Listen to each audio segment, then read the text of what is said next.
वसंत धनगर, रायपूर तालुका जळगाव येथील उपसरपंच आहे। मी काल माझ्या बहिणीचा दाखला घेण्यासाठी मराठी शाळेमध्ये गेलो असता, रायपूर येथील मराठी शाळेमध्ये गेलो असता तेथे पवार सर हे मुख्याध्यापक आहेत। त्यांनी माझ्याकडनं 200 रुपये एका दाखल्याचे घेतले, काही पावती वगैरे काही नाही दिली।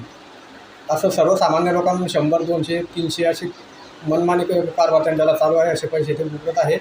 तर अशा लोकांवर कारवाई व्हायला पाहिजे, ही माझी विनंती आहे।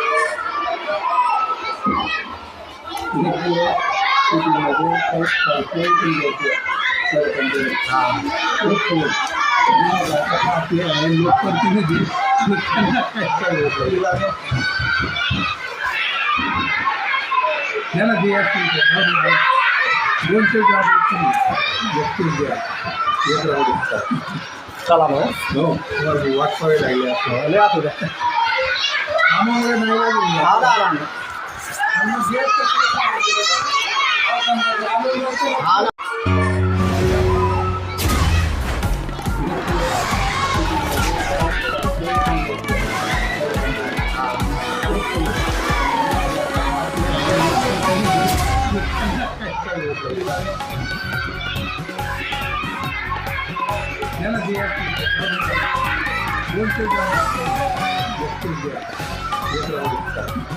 चला मग वाटपावे लागले